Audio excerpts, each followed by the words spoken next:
Republicans are having a literal meltdown over the Kamala Harris promotion to the top of the ticket, and today's breaking story reveals the reason, and it might not be an obvious one, and it might be Trump's greatest weakness.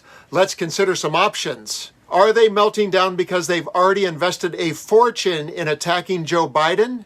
The Republican Party spent tens of millions of dollars running against Joe Biden. Now they just woke up one morning and said, never mind, this is as full frontal an attack on American democracy as we've ever seen in the history of America's major political parties. That was a good meltdown by the oddity that is Stephen Miller, but that's not the one. Perhaps it's Kellyanne Conway's recent meltdown. She's a professional talking head and usually has her ducks in a row, but she embarrassed herself with this rambling mess of a conspiracy theory. Here's what I think was clever and Machiavellian on their part. Endorse Kamala and have her lose to Joe Biden, lose to Donald Trump so that she's never president. Barack Obama, Hakeem Jeffries, Nancy Pelosi, Chuck Schumer, they all know something else. They think that they're going to lose the House and Senate. I think Chuck Schumer is going to tell his Hollywood friends, go give $500 million so Donald Trump will have checks and balances. He can't have one company, one party rule in Washington. Whoever operates Kamala Harris's teleprompter, whoever writes her speeches, is a MAGA mole and a Trump supporter. Now, that was a good meltdown, but I think we're all a little bit dumber for having watched it. But that's not the biggest meltdown. The biggest meltdown that I think Donald Trump is having right now with regards to Kamala Harris is about to be revealed. See if you can pick out the specific reason why Kamala is likely running laps around his orange head in this monologue by the irrepressible Rachel Maddow. And on the other side, I'll stick a pin with it with a bombshell tweet of the day that will be fuel for your liberal soul. President Biden, perhaps cannily, waiting until the supremely self-confident Republican side locked in their ticket. Waiting until Trump picked the most radical, the most ideologically extreme, and even eccentric choice for his running mate. Waited until that was locked in, and then boom. Today, Donald Trump's remarkable recent run of political good luck came to an end.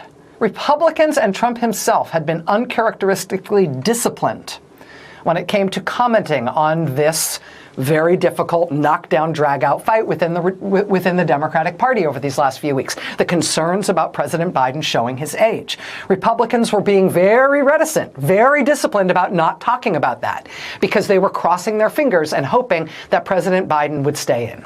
Expecting that President Biden was going to stay in, they were measuring the drapes, looking at the polls and bragging about their sure, absolutely guaranteed victory. What Trump's pollster last week said was between 20 and 25 different paths to victory in the electoral map. He said after we got to about 25 different paths to victory, we stopped counting.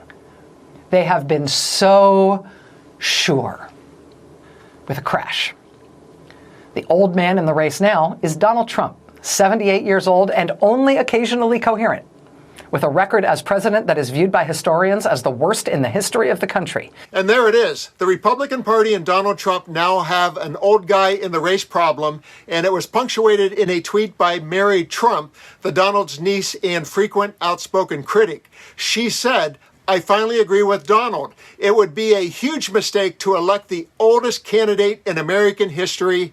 Hashtag Kamala Harris 2024.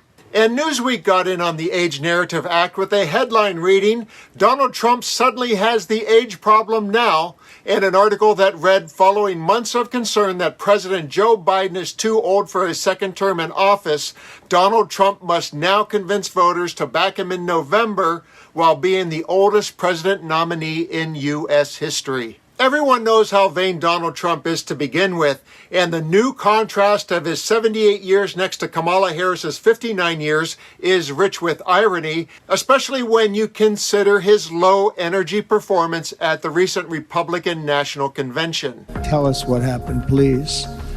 And therefore, I will tell you exactly what happened. And now I want to know what you think while I play the rest of Rachel Maddow's stream of consciousness. The question I want you to comment on below is, do you think Trump's age and appearance can, will, or should be weaponized against him in the months to come, just as Republicans did to Joe Biden? And do you think it can result in moving those precious swing voters to the left? I look forward to reading your comments, and I'll see you next time for Occupy Democrats.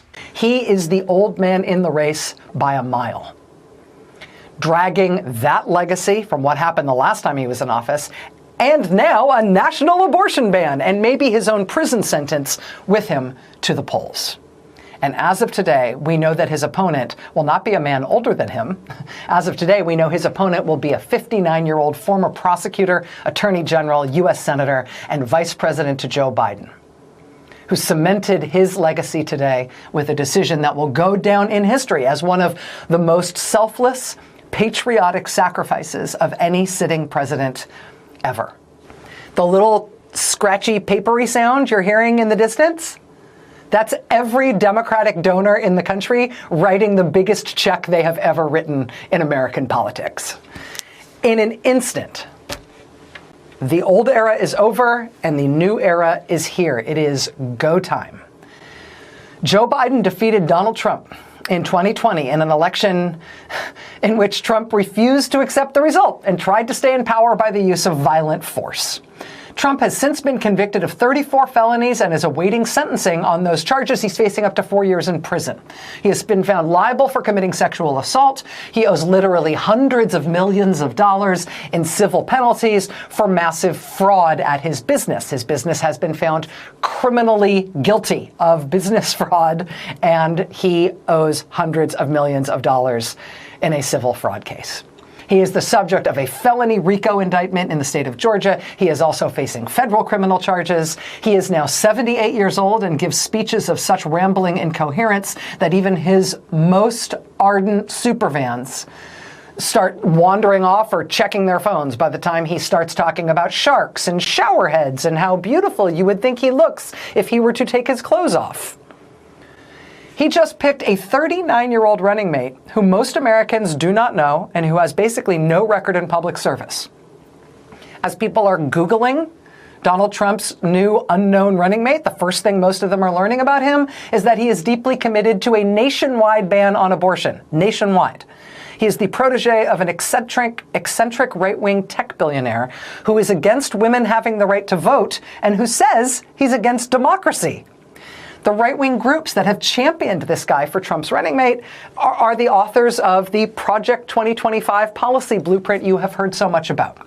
The policy blueprint for what the Republicans plan to do if they do succeed in getting Trump and now Vance back into the White House.